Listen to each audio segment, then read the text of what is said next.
बोले मूलनायक चिंतामणि पार्श्वनाथ भगवान की जय जय जय। संत शिरोमणि परम पूज्य आचार्य गुरु विद्यासागर जी महामुनिराज की जय जय परम उपकारी जय। परम पूज्य मुनि श्री 108 प्रमाण सागर जी महाराज की जय जय जय। बोले परम पूज्य मुनि संदान सागर जी महाराज के नमोस्तु गुरुवर, नमोस्तु नमोस्तु।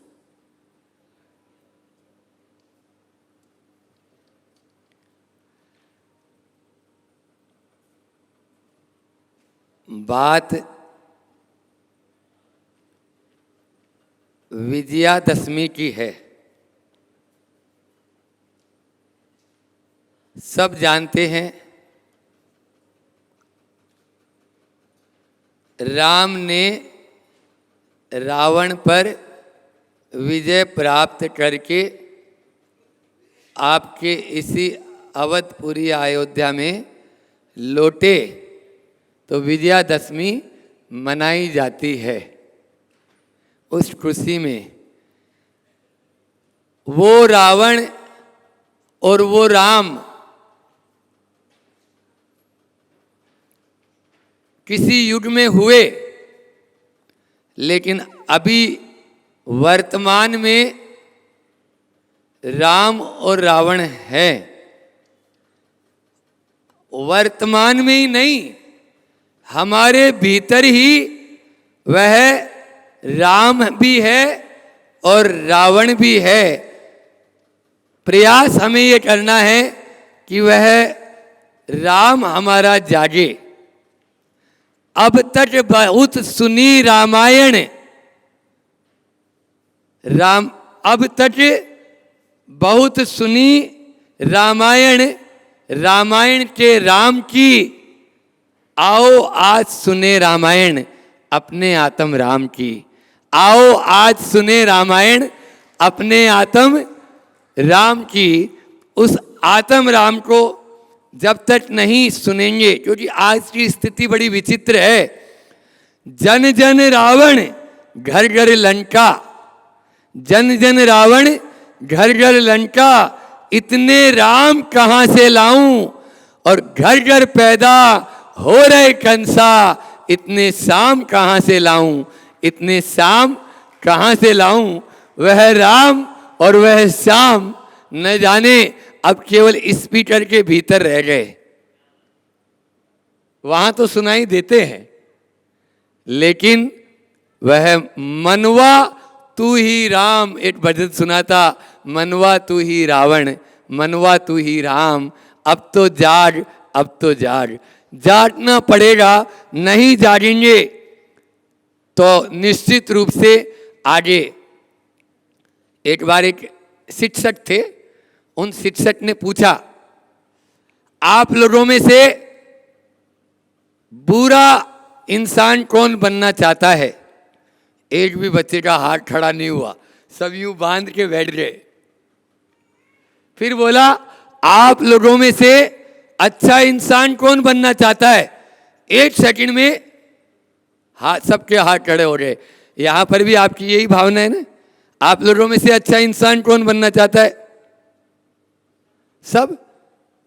बुरा इंसान कोई बनना नहीं चाहता, लेकिन काम कौन सा करते हैं? बात तो करते हो अच्छा इंसान बनने की, बात तो करते हो राम बनने की, लेकिन काम अपने भीतर झांको। हमने बोला ना, वह राम और रावण आपके भीतर ही है। कोई बाहर का राम और रावण की मैं यहां बात नहीं कर रहा, हमारे मेरे भीतर, आपके भीतर, सबके भीतर है। हम उस राम, उस रावण, उसकी बात, किसकी बात कर रहे हैं? प्रवृत्ति दुर्योधन जैसी है। दुर्योधनी प्रवृत्ति क्या होती है पता है? जानामि धर्मम न च प्रवृत्ति, जानामि अधर्मम न च निर्वृत्ति। मैं अधर्म को जानता हूं, लेकिन उसको छोड़ नहीं पाता, और मैं धर्म को जानता हूं, लेकिन उसमें प्रवृत्ति कर नहीं पाता। बस हमारे भीतर वह राम बैठा है। उस राम, मैं तो हमेशा कहता हूं, राम बोलो आराम मिलेगा, सुबह नहीं तो शाम मिलेगा। खाने को पकवान मिलेगा, रहने को मकान मिलेगा, राम बोलो आराम मिलेगा।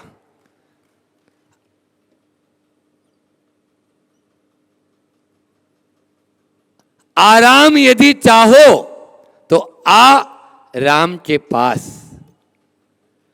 आराम यदि चाहो, सब आराम चाहते ना, आराम यदि चाहो तो आ राम के पास।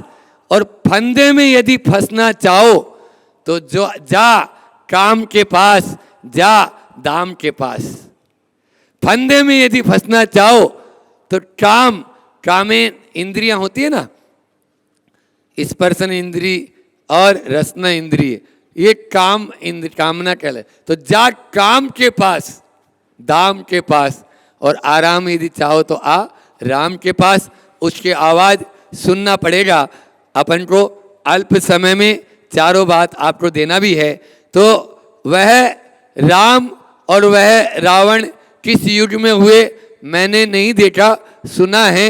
और लगभग 350 प्रकार की रामायण हैं, जिसमें आचार्य रविसेन द्वारा रचित पद्म पुराण, अभी पद्म प्रभु भगवान की भक्ति भी चल रही है, तो पद्म जो है भगवान राम का नाम था, इसलिए राम के ऊपर वह पुराण है, पद्म पुराण। पठनीय, सबको पढ़ना चाहिए घर घर में। क्यों? क्योंकि प्रथमा नियोग के माध्यम से हमारे भीतर बहुत कुछ आता है। आचार्य श्री जी अभी लास्ट में प्रथमा नियोग पर बहुत जोर, जिन्होंने सिद्धांतों की बात की।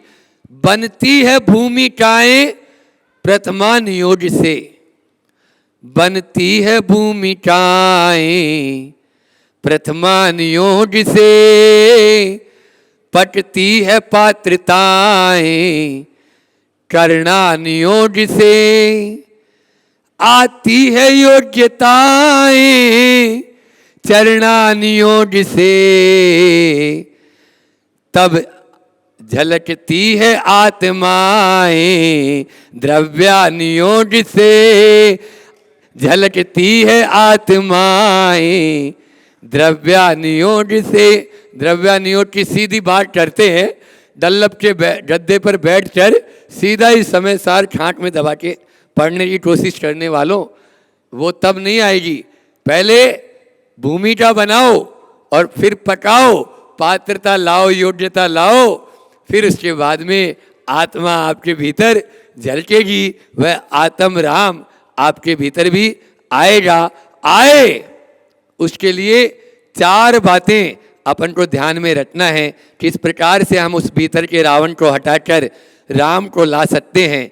सबसे पहले सिग्नल व्यवस्था, सिग्नल व्यवस्था का ध्यान दो। हमारे आचार्यों ने जो सिग्नल व्यवस्था बताई, वो सिग्नल व्यवस्था यदि आप याद रखेंगे तो कभी एक्सीडेंट नहीं होगा। अच्छा ये बताओ, लाल लाइट होती है सुधा जी, तो गाड़ी रोकते हो कि नहीं रोकते हो? रोक देते हैं। क्यों? अगर लाल लाइट पे गाड़ी चला देंगे तो एक नहीं कई बिड़ा देंगे। बस लाल लाइट में आप गाड़ी रोक देते हो, फिर आप जो जिनवाणी माँ ने जो आपको संकेत दिए, उन संकेतों का ध्यान क्यों नहीं रखते? उसमें तो और तेज चलाते हो। वो कहती है रात में भोजन मत करो, महाराज जी छूटता ही नहीं है, तो एक्सीडेंट होना है ना। फिर आगे वो घुटनों में दर्द हो रहा है, वो डायबिटीज हो रही है, किस कारण से हो रही है? आचार्य श्री जी के मुख से एक बार नहीं अनेकों बार सुना। जो बीमार व्यक्ति होता और गुरुजी यदि उससे बात कर लेते तो वो अपने आप को धन्य मानता। तो उससे एक ही बात, 4 प्रकार का रात्रि में आहार त्याग करो, सब ठीक हो जाएगा। और गुरुवर का कहा हुआ तो वैसे ही आप लोग सब जानते हैं, उन्होंने यदि कुछ भी उनके मुख से निकल गया तो वो सत्य होना ही है, और वो 4 प्रकार का आहार का त्याग तुरंत कर ही देता जो गुरु जी के पास में। या तो वो बोलते ही नहीं, और बोलते तो बस पूरा। तो सिग्नल व्यवस्था, पूज्य महाराज श्री जी ने अभी यहीं पर उस दिन भी कहा था प्रवचन में कि लाल लाइट में गाड़ी, हरी लाइट में गाड़ी आप नहीं चलाओगे कोई बात नहीं, हरी लाइट में गाड़ी चलाना होता है, लेकिन कोई कारणवशात नहीं चला पाए तो एक्सीडेंट हो रहा क्या? आप खड़े हैं, आप मान लीजिए किसी से बात कर रहे हैं या गाड़ी खराब हो गई तो आप वहाँ खड़े हो गए, तो हरी लाइट में गाड़ी आगे नहीं बढ़ाओगे, कोई बात नहीं, लाल लाइट में यदि आपने गाड़ी बढ़ा दी तो एक्सीडेंट निश्चित है। आज तो आंखें भी बंद कर ली, लाइट भी लाल है और फिर भी गाड़ी 100-120 की स्पीड में चला रहा है तो कुछ नहीं होगा। असली घटना सुना रहा हूँ। परसों ही एक मैसेज मेरे पास में आया भाई के थ्रू कि कोटा में 23 साल का जवान लड़का बाइक के ऊपर 4 लाख रुपए की बाइक खरीदी थी। नहीं, इतने में तो कार आ जाती थी हमारे ज़माने में, अभी भी आ जाती होगी। तो वह बाइक खरीदी और नई बाइक लेके क्या चला रहा था, कैसे चला रहा था? खाली रोड, कुछ भी नहीं, आसपास में कोई व्यक्ति नहीं। ब्रेन के अंदर में हेमरेज हुआ, ब्रेन के उससे गिरा और अभी भी कोमा में है, कोमा में है वह भाई। गया वाले जो आए थे बताया था। बोलो, तो ये बात अपन को याद रखना है कि अपन को किस प्रकार से चलना है। क्या हुआ क्या नहीं हुआ कोई अभी तक पता नहीं चला है, लेकिन मेरा कहना है आपको तो पता है सिग्नल व्यवस्था, आप तो जानते हैं लाल लाइट में गाड़ी नहीं चलाना है, फिर क्यों चला रहे हो? अच्छा ये बताओ, मैं आपसे पूछना चाहता हूं कि कोई गाड़ी वाला आपके पीछे हॉर्न देता रहे और यदि साइड नहीं मिले तो क्या होगा? बोलो, हाँ, क्या होगा? गुस्सा आ जाता है ना, आप बार बार हॉर्न बजा रहे हैं। महाराज जी तो कितने बार हॉर्न बजा रहे हैं, बार बार हॉर्न दे रहे हैं, लेकिन आप लोग गाड़ी साइड में नहीं। सिग्नल व्यवस्था देखें। दूसरा है साइन बोर्ड व्यवस्था। जो साइन बोर्ड लगे हुए रहते हैं, गाड़ी ड्राइव करते हो, आप अपने भीतर के रावण को हटाना चाहते हो, साइन बोर्ड की व्यवस्था देखें। तीसरा है सिग्नेचर व्यवस्था। हमारी अपनी सिग्नेचर व्यवस्था नहीं, भगवान महावीर ने जो सिग्नेचर करके गए उस व्यवस्था को देख लो, आपका जीवन राम बनते देर नहीं लगेगी। और चौथा है सेंसेशन व्यवस्था। अपने भीतर में वह सेंसेशन, वह संवेदनशीलता लेकर आए जो हमारे शास्त्रों में लिखी हुई है। करुणा, दया, परोपकार, यही तो हमारे लिए है और उसी के माध्यम से हम आगे बढ़ सकते हैं। तभी अपने उस भीतर के रावण को हटाकर राम राज्य स्थापित करेंगे और विजयादशमी बनाना सार्थक हो जाएगा, सार्थक हो। इसी भावना के साथ अहिंसा परमो धर्म की